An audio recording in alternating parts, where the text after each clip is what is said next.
That's DB. I'm Ravi here on the Pillar Exterior stage. We're joined now by Nate Neuhaus, an assistant director for the NSAA, and he's in charge of football. Hey, hi Nate. How you doing this morning, buddy? Good morning. How are you? I'm good.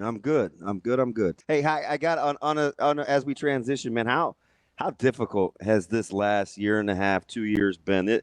This isn't new to you, and you try to stay out in front, but you guys feeling the heat a little bit? There's just different issues than we've ever faced before, and some of it's becoming more difficult, so it's going to generate more efforts by a lot of people to address these issues. No, certainly. Nate, let me ask you this, because this has been something that's been brought up with me several times in the last week or so. We've had this discussion about kind of disparity in especially Class A football. A lot of people have brought up to me that in some of these smaller classes, a lot of these issues aren't new, that you just have disparity kind of maybe for more organic reasons, just enrollment and populations and things like that, but that they've been dealing with teams having to forfeit or not being able to field teams halfway through the year for a long time. Can you kind of at least give me some context on the accuracy of that statement? Is it something that does happen a lot in smaller classes, and just in Class A, we just haven't seen it yet, so it feels more unusual? That is 100% accurate. There have been large scores put on the scoreboard in a variety of different classes, especially in Class D and D6, when you're dealing with 9 kids playing a game of 8-man football or 6-man football, and it's 50-0 at half, 60-0 at half, and they're running the clock, and they're trying to find ways to complete their schedule. But yeah, this is the first time, and it's been growing, but this is really the first time that it's been the shiny object at the Class A level, and it's creating more and more conversations. As a guy that once got beat 77-0 by Omaha Burke, I'm going to disagree with you. I kid because I carry. That was a real score. Nate, let me ask you something, because you bring up an interesting point, and I know you guys have to have these conversations. The difference between D2 and A is what it is, but the representation of NSAA is got bodies from across the state. Is there thought, or would it be considered to split up the representation from places where there's the bulk of the population in Nebraska to maybe, let's say, out of state when it comes to handling athletics from an NSAA standpoint? Could you go to multiple bodies or change the representation in terms of votes? Well, that's a conversation that's taking place right now, is what does classification, what do our districts look like, and what does the representation of those districts look like? There are committees currently meeting to talk about those specific issues, absolutely, because things look different in western Nebraska than eastern Nebraska. Things are different in Class A than in Class D, and everybody's facing their own challenges, so we have to face each one of those issues separately, or at least through a different lens. So, Nate, we've talked about kind of, this week we've talked a lot about kind of solutions, and you bring up things that are being discussed. That's interesting, though. Can I just? Yeah, go ahead. So Nate, it would be something we're talking about where, let's say, the different representations amongst so is it executives or directors? I can't remember. So you have a governing body that would be responsible for district out in towards, Binkelman or Beamer, and then in Norfolk. Like, how many of those are there? 6? There are 6 districts across the state. Okay. Correct. Okay. So you could have like 1 and 2 handle issues for 1 and 2, and 4, 5, 3, 4, 5, I can't count. 3, 4, 5, and 6 handle issues for 3, 4, 5, and 6. Because I do think it's interesting. Because I gave an example yesterday. I said I would feel if somebody, I love food, but if somebody asked me about Indonesian food, like that's out of my, like I'm not qualified to speak on that. So is there kind of that brewing sentiment? Because I think it's interesting that you guys are already thinking about how to do that representation. So should like District 6 be talking about District 1 issues, if I'm just picking those numbers arbitrarily? No, that's fair. And we can do it district by district. We can do it class by class. But through our legislative process, you'll notice that Class A may do things differently than Class B, Class B to C1. Like the shot clock or down. something, right? Mm-hmm. Shot clock, the way we classify, the way you assign districts, the way you qualify for state. Every class is a little bit different. Gotcha. And keeping it all straight can sometimes be a little tricky. So we've already got those mechanisms in place, but I think now more than ever, the people that are involved, the schools that vote, and the district directors, board of directors, they are all learning that we need to focus on the issues that are specific to us and let others deal with the issues that are specific to them. Mm. And we actually have what's called a caucus process, where if a certain class wants to do something specific to their class that does not affect the other classes, they have a way to run a proposal through that process that is then not or cannot be voted on by somebody from another class. Interesting. We're talking with Nate Neuhaus. He's the assistant director for the NSAA and in charge of football. Nate, so there's been a proposal from Fremont Athletic Director Scott Anderson that's gained a little bit of steam in terms of a new way of sort of scheduling in Class A. And I don't know if you're allowed to comment on kind of prospective proposal specifically, but my question is really, have you guys explored the opportunity or explored the idea of kind of dramatic changes to the way things are done at the Class A level, or are you trying to kind of look at things more incrementally rather than sort of just blowing up the whole system? Yeah, like Kneejerk. The current conversations have everything on the table, from an outside-the-box idea to a more streamlined idea, and anything that becomes more complex just takes more time to discuss logistically. Many, many times you see something that conceptually makes a lot of sense, but then as you sit down and try to put it together, the dots don't always connect. So it just takes a little time to maybe work towards the best case scenario. And maybe in the meantime, we can do little things to work towards that process. So it's interesting because you mentioned committees kind of behind the scenes. And a lot of times parents and student athletes and athletic directors, because you guys do more than extracurriculars are extracurriculars, I'm assuming, when it comes to NSA issues like debate and band and things like that. How difficult is it when you want to set policy that you have to be careful you don't use the extreme example? Like, there has to be ongoing talks with your guys where you say, okay, now if we do this for football, is it the same as debate? Is it the same as, let's say, drama or dance? Like, are there those conversations, or do you guys just kind of boil it down and say, well, I mean, education is the right and extracurriculars are a privilege? Like, how do you legislate particulars, or do you try to stay away from it, and that's what makes it so difficult? I'll say yes, just to answer your question generically. But to get into it a little bit, that those are the challenges, because one thing that people I don't know if totally understand is the policies in the NSAA are enforced by those of us that work at the NSAA. However, the policies are written and proposed by member schools and voted on by member schools. And when those policies and procedures are things you read in our bylaws or in our football manuals or track manuals or activity manuals, those are written and passed by our member schools, and the NSAA then enforces those. So sometimes people want to point fingers at the NSAA. Why are you doing this? Well, it's because it's what our member schools pass. It's what they want. Now, not all of them. It's a majority vote. But again, these things are in place because of the member schools' efforts, and that becomes the discussion. When a proposal is written or submitted, and we have our first set of district meetings in November, is it a knee-jerk reaction to something that negatively affected that school? That's why they're writing the proposal? Or is it something more systematic that the entire state or the membership thinks is a good idea, hence all the voting and all the discussion? And sometimes it takes a year or two to really get something from idea stage to implementation stage.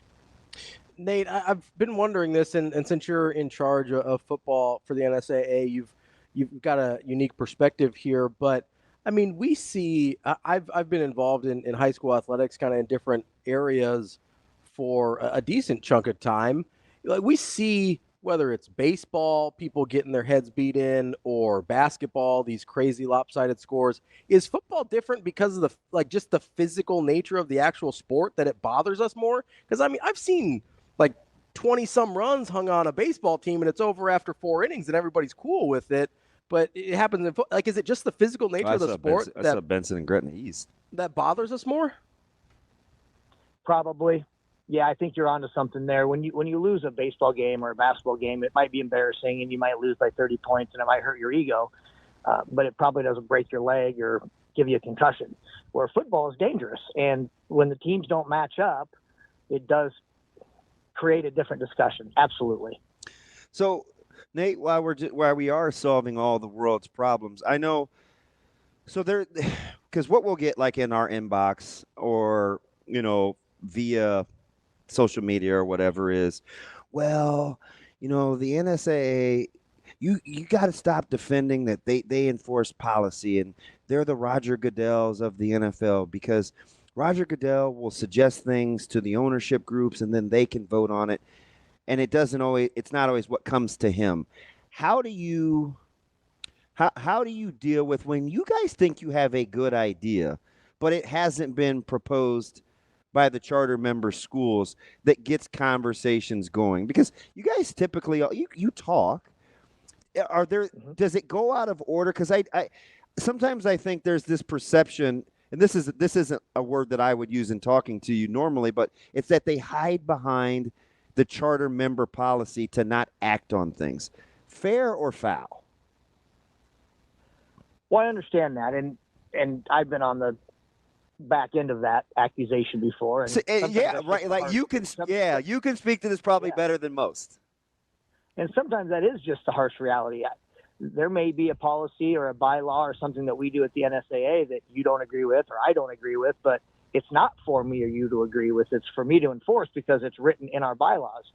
And when certain issues need to be addressed, then I feel like we have a good working relationship with our schools, that we have these meetings and we can assist in authoring a proposal or editing a proposal to address some of the issues. So it is a working process between our member schools and the NSAA when we address bylaws and how they should evolve. So, Nate, as you kind of sit here and see all the reaction, whether it's the last week or the last year where we've started to see this conversation more, you mentioned the term knee-jerk earlier. Like, at what point do you kind of say, hey, this is a real systemic or systematic problem that we need to address, versus like, hey, we probably need more data points to figure out if this is a real problem or just kind of a one-off? Yeah, that's a great point as well. And it just takes conversation, and it takes observation of how things are evolving. If it happens 2 or 3 times and it's not a knee jerk, then it is something that needs to be addressed. And education-based high school extracurricular activities look different than they used to 5, 10, 15, 20 years ago. That's just a harsh reality. And so either you begin to evolve and come up with new policy and procedure, or you don't, and then it doesn't look very good. So there are more conversations and different conversations taking place than ever before. Nate, so I'm glad you brought up the education-based activities here, right? Because that's really what we're talking about. This is all part of what makes this so complicated. Is this is all married together with academic opportunity too, right? How much, just for my sake, for clarification, because I do think there is some misnomers about what the NSAA can and can't do and what it does and doesn't have jurisdiction over. Like, a lot of these policies are made in terms of whether it's open enrollment or transferring and things like that, are made at either the district or even school level, right? That's not a thing that you guys even touch. Yeah, that's correct. When you talk in terms of option enrollment, when a student wants to change the school in which they attend, that is done through the NDE, and they then they option from one school to the next. Now, some schools have a closed district, some schools are an open district, so then they would address those issues. Once a student athlete decides to option from one school to the next, then the conversation gets involved with, if the student is an athlete, does the eligibility then transfer with the option or change of school? And then that becomes under the purview of the NSAA. But optioning or changing schools is a local school decision done through the NDE. Sometimes, okay, so how involved do you or don't you want to be, Nate, when it comes to the whole closed versus open deal? Because there has to be some pretty canned answers, because I would imagine with all the relationships you guys, I mean, like your team is fairly well known and respected throughout the state. Lots of relationships have been built. I'm sure people come to you individually or with specific issues just based on the relationships that you guys have formed over the years. Can you know too much when it comes to having to be objective for the greater good of what your role is? No, I don't think so, because generally we stay within the lanes and the bylaws, and we make those decisions. We don't usually get to make a decision based on, well, I think this student should or should not be eligible by my opinion. We don't get to work in that world. We work and we follow the rules as written. Yeah.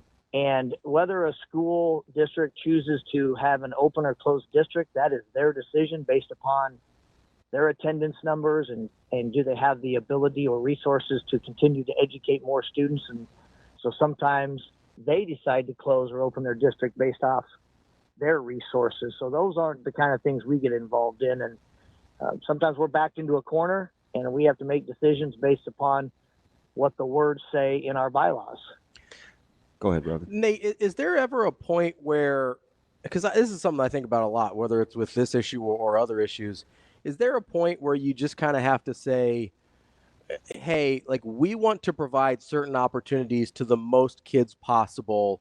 We understand that because of that, there's going to be some people that have a chance to take advantage of those opportunities in a way we didn't intend. But in order to achieve our main goal of the most and the best opportunities for kids, we kind of just have to live with the byproduct. Yeah, that's fair. And none of the issues that we're discussing here this morning are specific to Nebraska. This takes place in every state across the country. Yeah, because you guys trying to travel and study, right? Absolutely. We have very close conversations with our contiguous states and our neighboring states, and we have national meetings and committees that we take part in, and we're all facing the same battles, whether it's with regards to officials numbers or eligibility or transfers or participation numbers. Nebraska, like a lot of other states, as I mentioned before, education-based extracurricular activities are changing, and everybody's trying to keep up. Is this more about services provided and the ability to do so that's kind of clouded the original intent? Because it seems like everybody knows their rights a lot more in 2024 than 1994. Yeah, that's also fair. I think people are in different situations than they've ever been before. When you, like laws or anything, when you write them initially, they seem pretty easy and specific, but as things change, then there's exceptions to the rules. Well, then there's situations you never dreamt could be possible, and now you need to write more language that addresses each one of those unique situations. And that's what we're faced with right now. Things are different in our world than they've ever been. Yeah. And I listen, I don't think this is our friendship. I didn't even call to ask for the interview. That was Shane. So I appreciate your willingness and openness to have the discussions, because I know they're hard, but you don't mind having them. But let me get you out of here on this, because you talked about committees and behind the scenes things, and I know the competition committee was pretty big. At least I there was some ongoing discussions about leveling the playing field, because to land the plane, this is what a lot of this is about, right? Where are you with kind of the competition committee and what you feel like some of those ideas that have been brought to the table are in the process? Oh, they're gaining momentum, certainly. And I think now it's gone from conception stage. Is this an idea that maybe we can discuss and try to think outside the box to, okay, let's narrow it down to what we can actually implement. Those conversations are getting more and more direct each time they meet. That's Nate Neuhaus from the NSAA. Nate, we very much appreciate the time and your willingness to have this discussion. I know it's probably been not your favorite week of the year, but we do appreciate you having all the time for us. Gentlemen, appreciate it. Hey, Hope so you're doing well. Hey, so again, with all the available resources you have, when are you taking me to a fight? All right, the whole Makovica thing is wearing me out, man. Like, when are me and you gonna hang out? I'm ready. The last two big fights I wanted to attend, I couldn't go because we had NSAA official summits and officials clinics and things of that nature. But first big fight, I'm in. All right. Hey, next time. Don't you have the better access to the pound for pound best fighter in the world than I do? I don't know. I'm just asking. Nate, if you need to take another trip to Italy, I did take 4 years of Latin in high school too. So, just holler at your boy. And full disclosure, Nate, he's a great driver. He's very much a rule follower. So if nothing else, you're gonna be safe. We'll be safe. I'm all in. All right, buddy. Appreciate you. Nate, we appreciate it. Thanks, gentlemen. That's Nate Neuhaus from the NSAA. Really hard questions. No, I mean, they are hard questions. That's kind of the point, though, right? Is we're not just up here making excuses for why it's hard to solve. It's really actually hard to solve. Yeah. The whole the educational, the academia world in rights and extracurriculars, I'm telling you, it's not like people think. It's hard. I'm going to say it again for the people that didn't hear when I asked the question to Nate. In order to give the opportunities most of us want to most kids, there's going to be opportunities to take advantage of it in ways we don't want. Yeah. And if you want those opportunities for those kids, you kind of just have to live with it.